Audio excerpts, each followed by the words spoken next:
Welcome to the Facts Matrix, where we explore the most fascinating stories about people, places, and the mysteries beyond.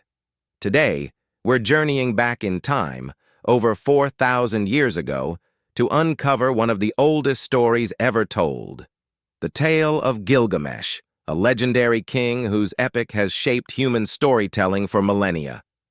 Ready to dive into a world of gods, monsters, and the quest for eternal life? Let's get started with 10 amazing facts about Gilgamesh and his legendary story. First up, let's set the scene. Gilgamesh wasn't just a myth. He was believed to be the real King of Uruk, an ancient city in Mesopotamia, ruling around 2700 BCE. Uruk was a trailblazer, one of the very first great cities in human history, a bustling hub of innovation and culture. And Gilgamesh? He was its most famous ruler, a name that would echo through the ages.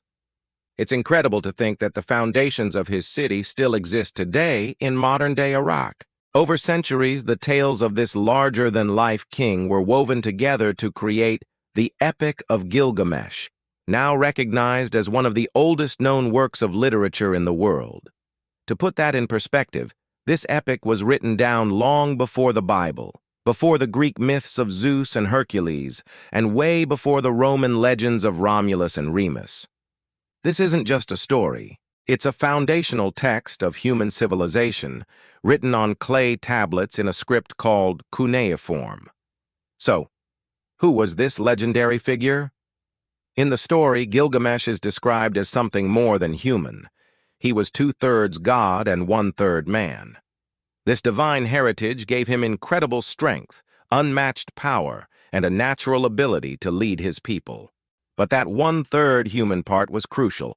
It left him with very real, very human weaknesses and flaws, making him arrogant and at times a tyrant.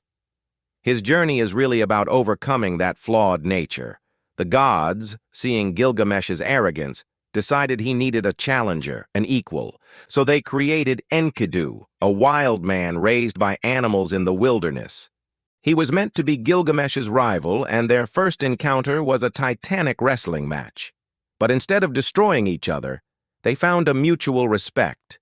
They became inseparable friends, brothers in arms, and this powerful bond would shape the entire course of the epic. It's a classic rivals to best friends story, maybe the first one ever. Together, Gilgamesh and Enkidu embarked on legendary adventures that would be sung about for generations.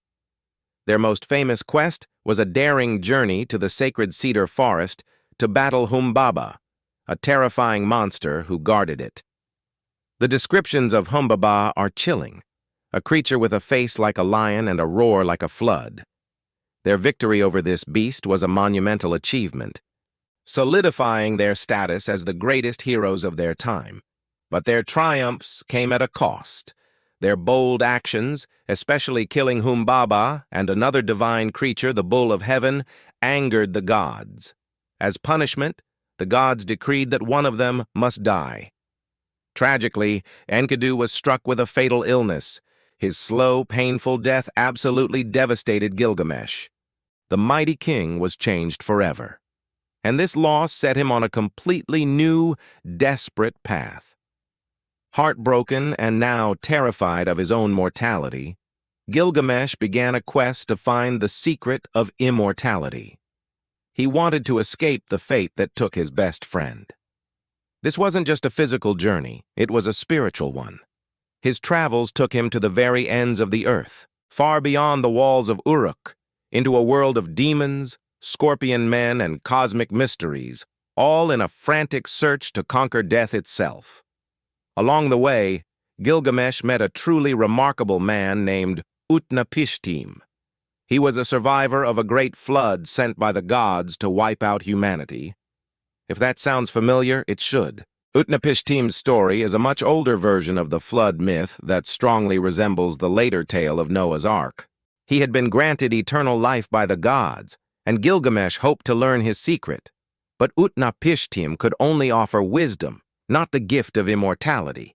Though Gilgamesh failed in his ultimate goal, he never found a way to live forever.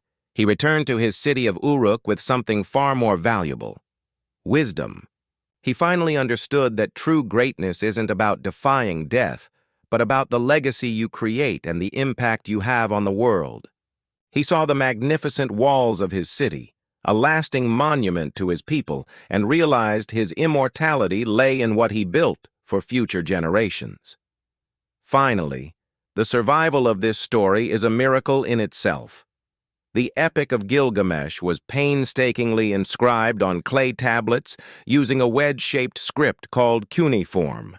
For thousands of years, the story was lost to time as empires rose and fell. But in the 19th century, archaeologists began unearthing fragments from the ruins of ancient Mesopotamian cities. By piecing together these broken tablets, scholars have allowed us to reconstruct this incredible story for the modern world. In the end, the Epic of Gilgamesh reminds us of a timeless truth, that even the strongest heroes must face mortality. But it also teaches us that friendship, the search for meaning, and the legacy we leave behind can create a story that lasts forever. Thanks so much for watching. If you enjoyed this journey into the ancient past, don't forget to hit that like button and subscribe. Your support allows us to bring you a new video each and every day. Well, there you have it. See you tomorrow when the Facts Matrix brings you more facts about people, places, and beyond.